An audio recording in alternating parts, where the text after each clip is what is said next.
Hello and welcome to today's video. Today we're doing a review of Tank Mechanic Simulator.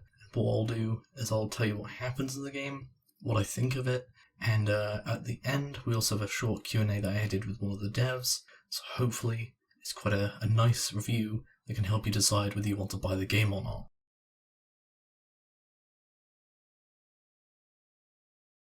The core gameplay is rather simple.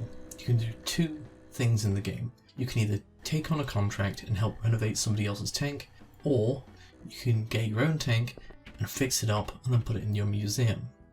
When fixing tanks, it's rather simple. All you have to do is remove the rust, sand down the components, prime the components, and then paint it. There's never really any reason to remove parts in the game, which personally I think they should add a reason to do so.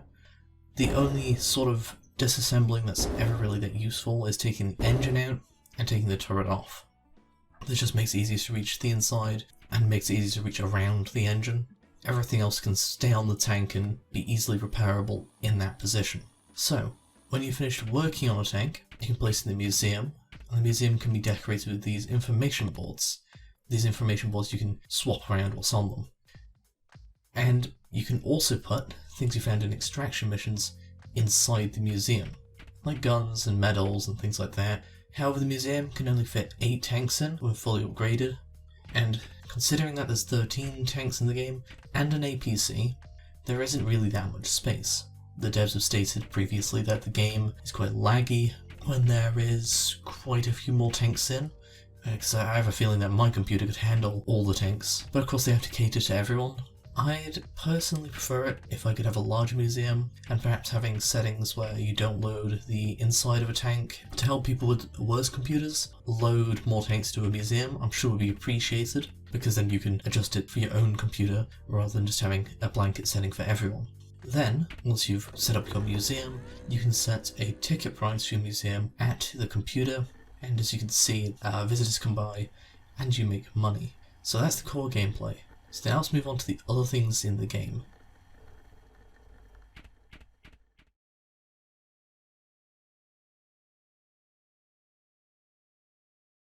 Extraction missions are where you go out into the field and look for tanks.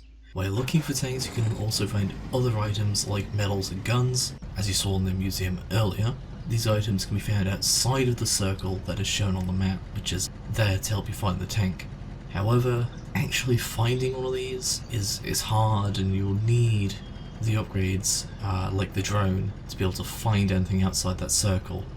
In this extraction mission, I found a T-34-76, but I also find a machine gun which is rather conveniently, which is laying on top of the tank, and I go pick it up. I can place this machine gun in the museum, as I showed earlier, and also when I fix this tank, I can also place that in the museum as well.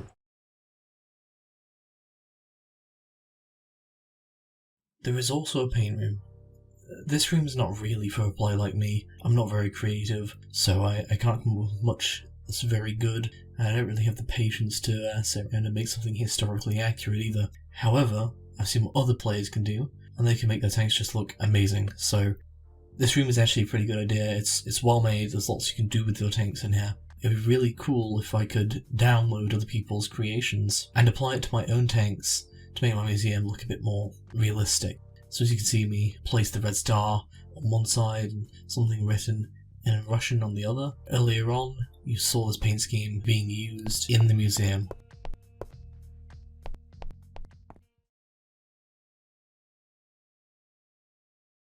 You can also test drive tanks once you fix them. First you add the fuel, then the oil, and then the coolant to the tank you want, then you can take it out to test drive. Once there, you can drive around from both first person and third person views.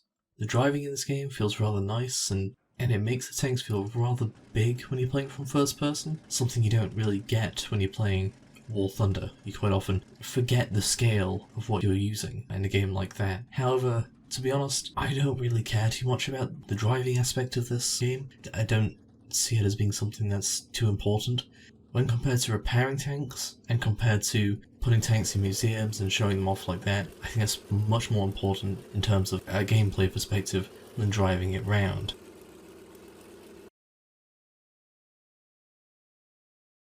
You can also test out the weapons on your tank. Here I'm using the Tiger 1 and I'll drive into position, up the hill and ready to fire. You can use both AP rounds and HE rounds in the tank, and you can also fire the machine gun in the tank. The game has rather good ballistics. You can see the rounds taking time to reach the target and dropping over distance. Again, same with the test driving, I don't think that this is that important to the gameplay, and I'd rather they've just focused on getting more content in, such as more vehicles or perhaps a more developed version of the museum. In the yard you can pick scrap up off the floor to craft new parts with. Also, the yard can be used to store tanks, as you can see laying around here, and you can also buy tanks that are dropped off in the scrap area to renovate later. Which tanks are dropped off are random. As you see here, there's a Sherman, and it's missing a lot from it. This thing would take a lot to repair, but I'm not going to buy it because I've already got a fully repaired Sherman.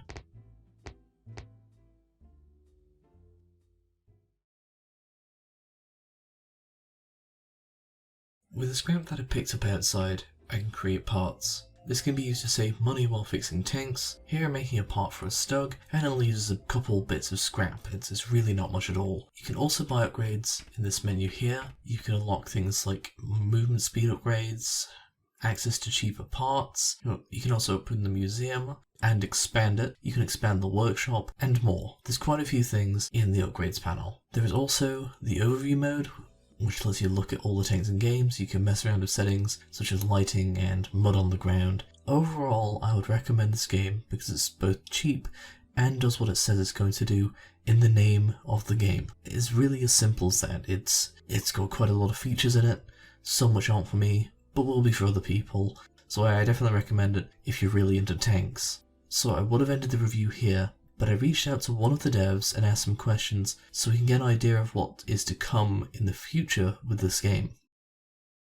The first question I asked was, are you adding more content for free in the future? And in addition, if so, which vehicles? The answer to that question was, we want to add free vehicles, but no promises yet. The reason for this was that they're waiting to see what the publisher says about it, so they're not too sure right now, but they do want to.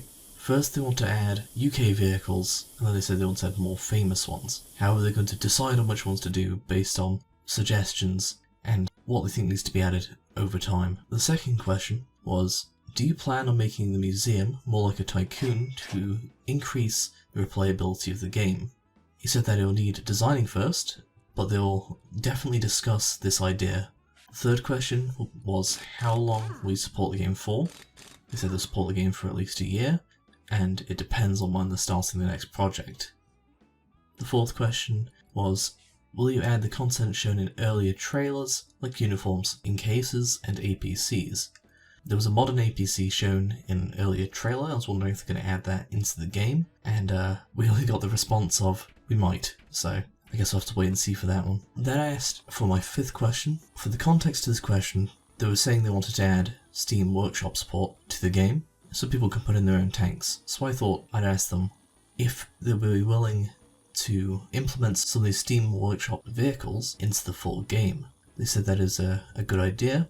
They might have some contests, and they would like to make an achievement for it for Steam as well when they add it as well. I asked them if they had any further comments, and they said that soon they'll make a roadmap so players will know when they're going to add stuff to the game and what will be added. So to conclude, if you like tanks a lot, you'll like this game. It's worth the money. I think you should get it. As we can see from the Q&A we had with one of the devs, it's going to get more content, so it's definitely worth getting. So I'd give this a very good review. I don't like giving reviews that are out of 10 or something like that. A yes or a no, whether you should get it or not, is simple enough, and I'd say get it. Thanks for watching, guys. Remember to follow me on Twitch, which is my main platform, and tell me what you thought of this in the comments below, because I'd like to know whether you wanted me to review other games. I was thinking about doing Holdfast, because that's just got its official release now with the Russia update, and I do really love that game. Or should probably do the typical YouTuber thing of saying like and subscribe, or something like that. Not really my sort of thing, I guess, but it would help with the rather strange algorithm that YouTube has, which I'm sure you've heard plenty about from other YouTubers. So thank you for watching the video, and goodbye.